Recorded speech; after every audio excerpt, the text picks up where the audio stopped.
Lionel Nelson here, and welcome to A Father's Note, promoting fathers through building men. It's so important that we always stand up for our fathers. We want you to know we're with you. We're standing behind you 110%. So, if people are wondering, well, how did I start A Father's Note? And what brought me to the final decision to go ahead through with this, because I was kind of up in the air trying to decide, hey, do I really want to do this? Do I really want to get on this? And I know I always had a passion for men. Now I ain't talking about no funny way now, y'all. I'm just talking about supporting. I'm talking about promoting men. If I can help a brother, a man, whoever it is out, that's what I was all into. And so I was really just grasping and really just praying really for, okay, what direction do I really want to go with what I was doing? And I was kind of like skidding along. But you had put up a post in September of last year. As a matter of fact, I think it was September 7th, if I'm correct on the date. Yep, September 7th. And when I read this post, that was the final decision. I'm like, you know what? That's my answer right there about what I want to do and the direction in which I really want to take A Father's Note. What you are witnessing this evening is a divine connection. Why I'm doing what I'm doing is for the very simple reason of this man right here who had the courage to put up a post that some may look at in a negative sense. And he was absolutely transparent in that. And I want to thank him for it. But if you don't mind, I just want to share for those who have not read the post, what you had wrote, and then we're going to get into it from there. Is that okay? That's fine. Read it. Okay. So this is what Mr. Cross wrote. He said, the man on the left, let me show you the picture here. He said that the man on the left was a clean shaved man. The man on the left was a man that faked having it all together. The man on the left was a man that faked happiness while hurting almost daily in life. He was wearing a mask, not being his true self. The man on the left was afraid to face reality. The man on the left was a pretender, always trying to appease the next person and not be true to himself. The man on the left is no more, never to return. And that grabbed me when I saw that. I'm like, wow. I said, because that's exactly the whole thing that I'm gonna go, let me say it this way. And I'm gonna let you talk, y'all, but I want to set this up because when I cut you loose, I want you to go for it.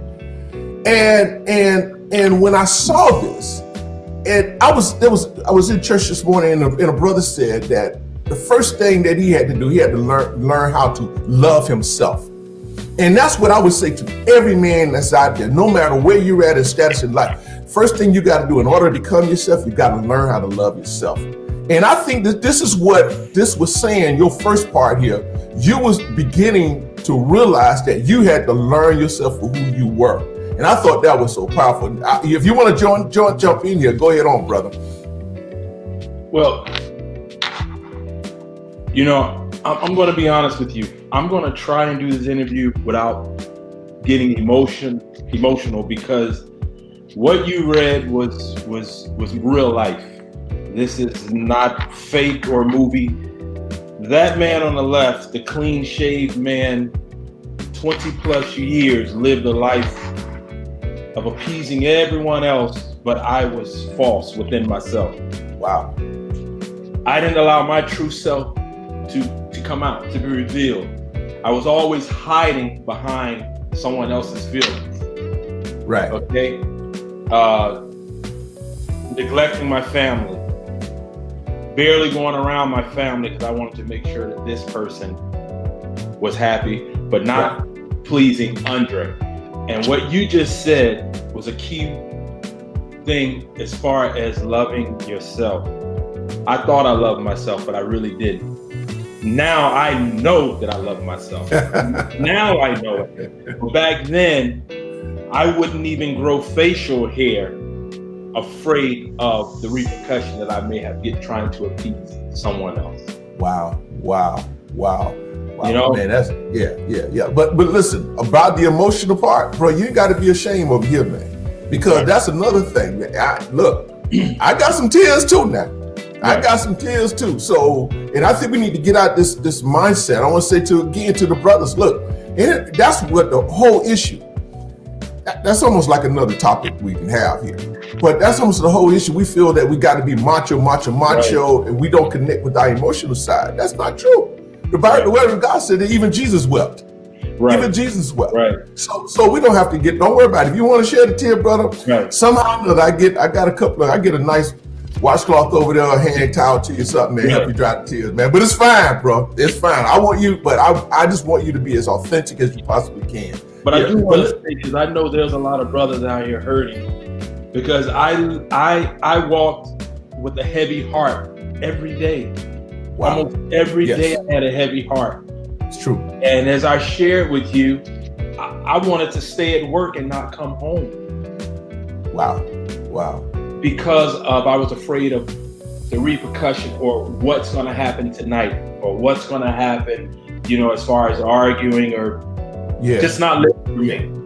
Yeah. So, but thank God for change. No, and I know we'll get into it some more. But I know there's a lot of brothers out there hurting every day, and we don't have to live that way. We don't have to accept it. That's why we're doing what we're doing. That's why I pray that through this broadcast that other men will realize it's okay to be transparent with who they are. It's okay. It's okay. Hey, look, I messed up. I messed up big time. I didn't have it right, but you know what? I'm gonna get it right now, and I can get it right. And I'm hoping that you, brothers such as you, myself, and other guests that I've had on the Father Snow are living examples. It's okay, because let me tell you, every brother I have brought on here, they didn't have a squeaky background either. They had their struggles as well, but yet they were able to rise above their challenges. And that is the whole thing that I want us to have that strength, man. We got to be strength to one another, saying, yes, I am my brother's keeper. Yes, we are our brother's keeper. But let me finish this post, because I want to get to the good stuff. Okay? Yes, let me finish the rest of this post. So then he says now the man on the right, as you can see, has the salt and pepper facial hair that shows wisdom. The man on the right has learned a lot in life and still learning. The man on the right is no longer a pretender and is living his best days. Awesome, man.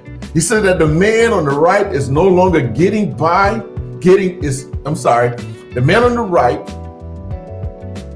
man on the right is no longer pretending to be happy in life, but is truly happy and is living his best days and getting better by the day. That's good for some brothers out there. That's good to know. The man on the right will be 50 years old on September 24th of this year. This is 2020. And seems that his life has just begun. I wrote all this to say it's never too late to be happy. Hear that, gentlemen. Hear that, guys. Hear that, my brothers. Hear that, fathers. Hear that, husbands. It's never too late to be happy. Through this pandemic, God has showed favor like never before, and there is more to come. Everything isn't for social media to see, but just know your boy is good. Now I can read some more, but I want to stop right there. Man, your boy is good. I want all my brothers out there who's watching, say this with me. My boy is good, man. My boy is good. So, but this is the question I want to ask you. So why did you feel that at this time that it was time for you to let them know the world, that you struggled as a man with your identity? Why now? What was it that brought you to that point to post that video? When I found myself, it was time to expose it to the world. Wow. Let the world know that I'm here, I'm back. Because straying away from my family functions, I could have gone, but I wouldn't go because I didn't Right. want to. So I finally found myself. I finally fell in love with myself again. I felt like I was reborn. So me being reborn and being excited finding myself, it was time to let everybody know that the Andre Cross that you guys used to know is back, live and in living color. And I will never go back to that one on the left ever again. Ever again. Amen. So, Bro, I'm with you, man. I am with you. excited as I was, it was time to let the world know. And in order for us to find that happiness, we have to make it happen. And that's exactly what I did. I made it happen.